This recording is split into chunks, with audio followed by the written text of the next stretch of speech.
लेकिन जिस नहज पर मदरसे आज तक चलते हुए आए हैं, जो धार्मिक तालीम देते हुए आए हैं, हम सरकार से चाहते हैं कि उन्हें मदरसों को इसी तरीके पर और इस नहज पर चलने दिया जाए। अगर उसमें इस चीज़ का इख्तियार दिया गया है कानून के अंदर कि हम अपने बच्चों को मजहबी तालीम दिला सके जैसे पहले से देते आ रहे हैं, तो कोई परेशानी की बात नहीं है।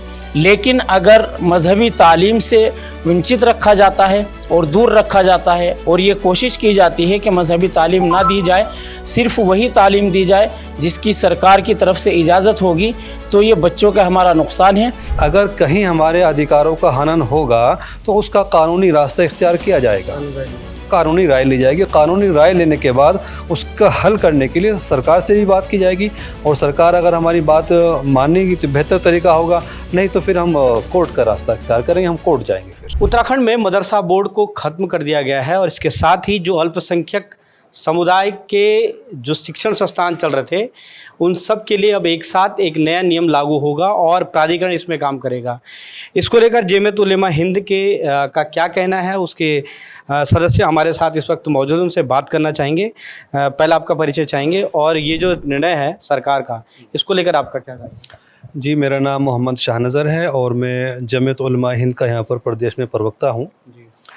हमारा मत ये है कि कोई भी सरकार है उसको किसी भी प्राधिकरण के बनाने को ख़त्म करने का और उसमें संशोधन करने का पूरा इख्तियार है। उत्तराखंड सहित पूरे देश के अंदर जो मदारिस का क़याम हुआ है, जो मदरसों की स्थापना हुई है, वो संविधान के अनुच्छेद 21, 22, 23, 25 और 30 में जो उनको राइट्स दिए गए हैं उसके आधार पर मदरसों की स्थापना की गई है।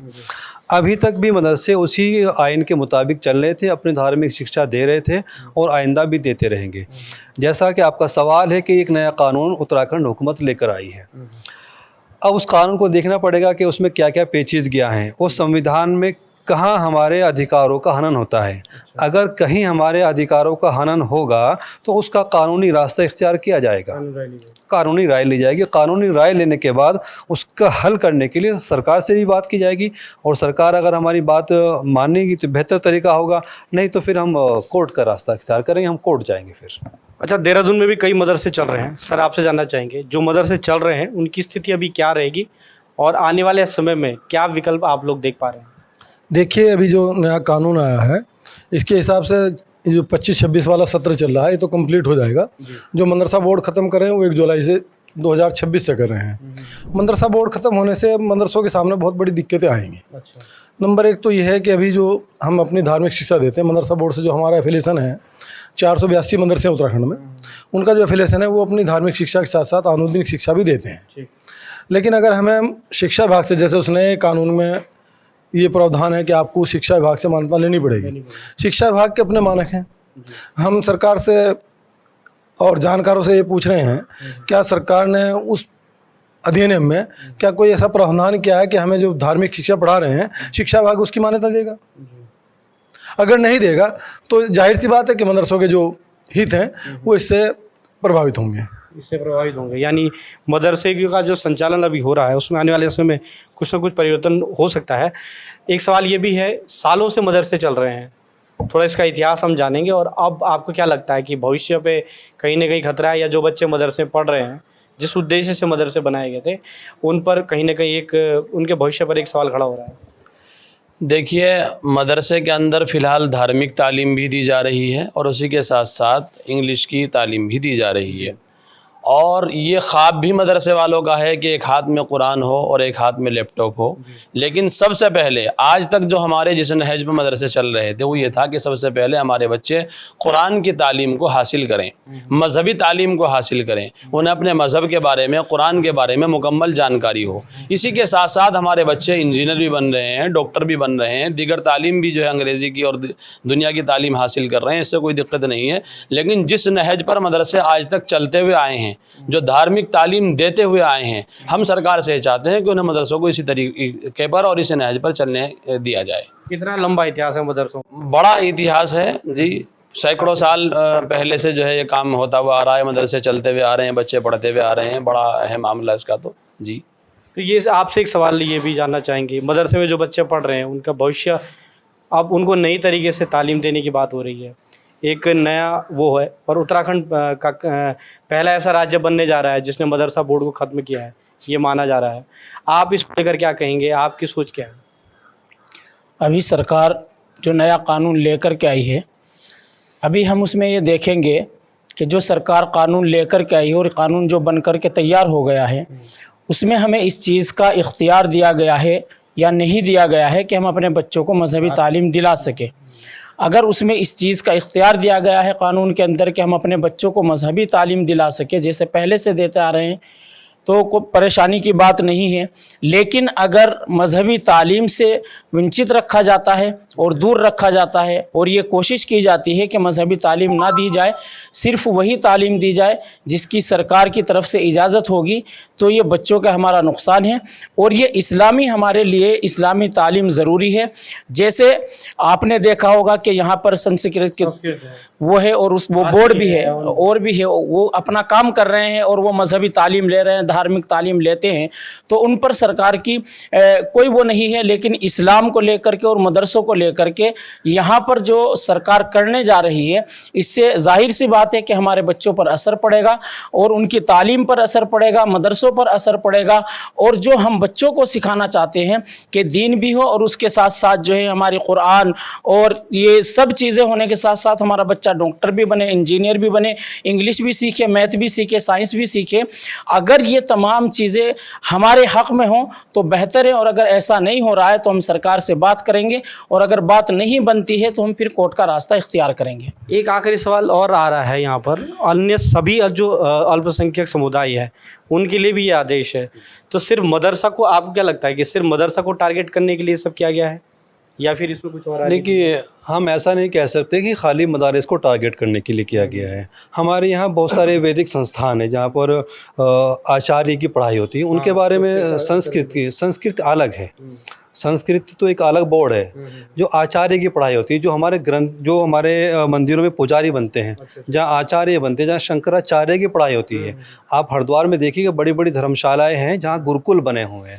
उनकी गुरुकुल की शिक्षा दीक्षा का एक अपना एक नहज है, उनका एक अपना तौर तरीका है, वो प्राचीन है। जब से सनातन धर्म आया है तब से वो उस धर्म की रक्षा के लिए गुरुकुल स्थापित किए गए, वो बने हैं। ऐसे ही जब से इस्लाम आया, इस्लाम की जो शिक्षाएं आई, उन शिक्षाओं को आम जनता तक पहुंचाने के लिए मदरसों की स्थापना की गई। वो मदरसे स्थापित थे। आज़ादी के बाद ये बोर्ड बना। आज़ादी से पहले तो किसी भी सरकार में, किसी भी राज्य में बोर्ड नहीं था, लेकिन शिक्षण संस्थाएं तब भी थी। गुरुकुल तब भी थे, आज़ादी से पहले, मदरसे उससे पहले भी थे। वो अपने हिसाब से चलते थे, काम कर रहे थे। आज़ादी के बाद कुछ राज्यों में मदरसे बोर्ड बने। मदरसा बोर्ड बनने का कारण ये था कि भाई जो मदरसे होंगे वहाँ पर एक रेगुलेटरी होगी, कितने बच्चे पढ़ रहे हैं, क्या सिलेबस पढ़ा रहे हैं, उनकी मान्यता होगी, एक मानक तय किए गए। उस मानक के हिसाब से मदरसा बोर्ड से मदरसे मान्यता ले रहे थे और संचालन कर रहे थे। अब जो नया एक्ट आया है अल्पसंख्यक शिक्षण संस्थाएं, इसमें दो चीज़ समझने की है। उसमें बहुत सारे अभी विरोधाभास हैं। एक तो वो ये कह रहे हैं कि आपको माइनॉरिटी स्टेटस, एक वो अलग चीज़ है कि कौन आदमी का स्टेटस क्या है, कौन माइनॉरिटी में है, कौन ओबीसी में है, कौन एसटी में है, कौन एससी में है, इसका स्टेटस है एक। वो स्टेटस संस्थाओं को जो देगा ये नया प्राधिकरण देगा, ठीक है। इससे पहले ये अल्पसंख्यक शिक्षण संस्थान आयोग भारत सरकार का वो दे रहा था, नंबर एक। अब दूसरा इसमें ये कहा गया है कि आपको अल्पसंख्यक शिक्षण संस्थान से माइनॉरिटी स्टेटस का प्रमाण पत्र लेना होगा, उसके बाद आपको विद्यालय शिक्षा से मान्यता लेनी होगी मदरसा संचालन के लिए। अच्छा, ठीक। अब हमारा सवाल ये है कि जो हमारे यहाँ उत्तराखंड में 200 से ज़्यादा ऐसे स्कूल हैं, ऐसे कॉलेज हैं जिनको भारत सरकार ने माइनॉरिटी का स्टेटस दिया हुआ है, क्या वो भी इसमें कवर किए जाएंगे? क्या उनकी मान्यता भी, जो पहले से मान्यता है, अल्पसंख्यक का दर्जा उनको मिला हुआ है, क्या वो रद्द होगा, उनको दोबारा से लेना पड़ेगा? ये सवाल सरकार से, सरकार इसका जवाब साफ तौर से दे। उसमें जो उनका कानून आया है उसमें स्पष्ट नहीं है। वहाँ सिर्फ और सिर्फ मदरसे को लेकर बात हो रही है कि हमने उस पर नकेल कस दी है और हमने मदरसों की जो शिक्षा थी, रूढ़िवादी शिक्षा थी, उसको समाप्त कर दिया है। जो सरकार की ओर से, उनके प्रवक्ताओं की ओर से, माननीय मुख्यमंत्री की ओर से जो बात ज़ुबानी कही जा रही है, लिखित क्या है वो अलग चीज़ है। जो ज़ुबानी कही जा रही है वो यही है कि हम जो कानून लाए हैं वो मदारिस की शिक्षा को अपग्रेड करने या उसका नवीनीकरण करने के लिए लाया गया है। अब क्या नवीनीकरण होगा? अब सरकार ये भी कह रही है कि आपको विद्यालय शिक्षा से मान्यता लेनी होगी और माइनॉरिटी स्टेटस आपको इस प्राधिकरण से लेना होगा। एक ही बोर्ड, एक ही इदारे को, एक ही संस्थान को दो स्थानों से मान्यता लेनी होगी। ठीक है। अब उसके बाद तीसरी बात ये कही जा रही है कि जो वहाँ सिलेबस पढ़ाया जाएगा वो सरकार तय करेगी। अब सरकार का सिलेबस तो पहले से तय है, एनसीईआरटी पहले से तय है और मदारिस में भी एनसीईआरटी 2016 से लागू है। उत्तराखंड मदरसा शिक्षा परिषद ने 2016 में जनरल रणवीर सिंह जी सचिव थे माइनॉरिटी स्टेटस के भी और विद्यालय शिक्षा के भी, उस समय उत्तराखंड के मदारिस में एनसीईआरटी लागू कर दी गई थी। तब से पढ़ाई जा रही है, आज तक पढ़ाई जा रही है। विद्यालय शिक्षा में भी एनसीईआरटी पढ़ाई जाती है, यहाँ एनसीईआरटी पहले से पढ़ाई जा रही है। तो अब नया क्या करना चाहती है सरकार, ये इसका कोई अंदाज़ा नहीं है और ना वो कोई चीज़ साफ़ करनी चाह रही। सिर्फ़ और सिर्फ बड़े एक समाज को खुश करने के लिए कुछ चीज़ें की जाती हैं, ये भी उसी का एक हिस्सा है। आपने देखा किस तरह से जो उत्तराखंड में जो मदरसा बोर्ड को ख़त्म किया गया और नया जो इसमें कहा जा रहा है कि अब इसके बाद प्राधिकरण बनेगा, उसको लेकर अभी बहुत सारे संशय हैं। खासकर जो मदरसा संचालित करते हैं या जो मदरसा बोर्ड से जुड़े हुए लोग हैं, उनका इसको लेकर कहीं ना कहीं कई सवाल हैं अभी भी उनके मन में। अब देखने वाला जो समय होगा उसमें ये साफ हो पाएगा कि प्राधिकरण जब अपना अस्तित्व लेता है तो मदरसे जो चल रहे हैं उनका भविष्य क्या होगा और नए सत्र से वहाँ पर किस तरह की पढ़ाई हो पाएगी। देहरादून से कैमरा पर्सन अरुण प्रदेशी के साथ पवन नौटियाल, वन इंडिया हिंदी के लिए। Subscribe to One India and never miss an update. Download the One India app now.